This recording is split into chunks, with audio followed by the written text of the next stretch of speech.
Assalamualaikum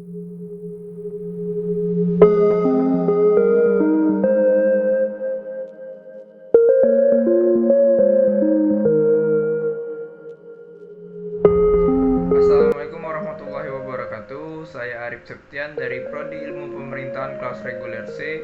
Di sini saya akan membahas salah satu tema atau topik perkuliahan tentang memahami dan menganalisis proses politik dan bagaimana kebijakan dibuat oleh lembaga-lembaga politik serta apa yang berpengaruh terhadap sistem politik. Untuk itu, marilah kita simak bersama-sama video ini. Semoga dapat membantu teman-teman dalam memahami proses sistem politik di Indonesia. Berbicara tentang politik tentunya tidak terlepas dari kekuasaan, karena hakikat politik adalah kekuasaan. Makna politik adalah kekuasaan yang bermakna sebagai kemampuan mempengaruhi pihak lain agar berpihak kepada pihak yang mempengaruhinya atau kepada pihak yang menyuruh atau meminta untuk mempengaruhi.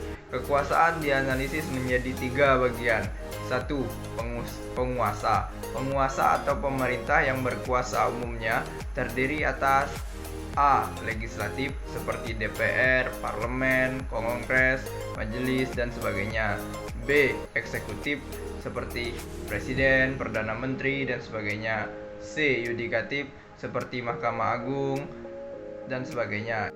2. Kekuasaan. Kekuasaan atau rakyat yang dikuasai, yang diperintah, dikelompokkan menjadi 4 bagian, yaitu A. Masyarakat atau publik. B. Kelompok kepentingan seperti LSM, ormas, atau kelompok penekan seperti demonstran, teroris. C. Partai politik. D. Birokrasi. Ini kemudian dikenal dengan istilah infrastruktur politik dalam konteks sistem politik negara. 3. Hubungan kekuasaan. Hubungan kekuasaan seperti saling lobby, tawar-menawar, saling serang, dan sebagainya dilakukan secara horizontal, vertikal, dan diagonal. Ini sebenarnya yang diistilahkan sebagai hakikat kekuasaan. Makna analisis politik. Dengan demikian, analisis politik bermakna menguraikan tindakan politik atau peristiwa politik dalam kehidupan bermasyarakat, berbangsa, bernegara, atau berhubungan luar negeri. Ke dalam bagian-bagiannya dapat berupa penyebab beserta akibatnya, indikator beserta kaitan-kaitannya, dan sebagainya, untuk ditafsirkan dan kemudian ditemukan solusi dalam kerangka yang sesuai dengan pendekatan komponen atau alat atau tolak ukur yang digunakannya.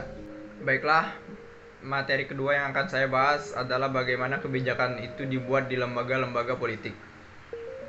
Lembaga politik adalah lembaga sosial yang mengkhususkan diri pada pelaksanaan kekuasaan dan wewenang berhubungan dengan kehidupan berpolitik. Lembaga politik tidak hanya mengatur hubungan antara kekuasaan dan wewenang saja dalam masyarakat, tetapi juga mencakup aturan tentang penerapan hukuman atau paksaan fisik demi mencapai kepentingan bersama anggota-anggota masyarakat.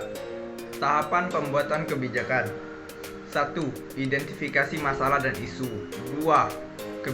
Perumusan kebijakan. 3. Implementasi kebijakan. 4. Evaluasi kebijakan. Saya juga mengutip proses pembuatan kebijakan dari para ahli sebagai berikut. Proses pembuatan kebijakan menurut Hopwood dan Gunn, 1984. 1. Keputusan untuk memutuskan mencari isu dan mengagendakannya. 2. Keputusan untuk memutuskan bagaimana cara menyaring isu. 3. Definisi isu. 4. Peramalan. 5. Pengaturan prioritas dan tujuan. 6. Analisis pilihan. 7. Implementasi kebijakan, monitoring dan kontrol. 8. Evaluasi dan review. 9. Pemeliharaan kebijakan atau penghentian rangkaian.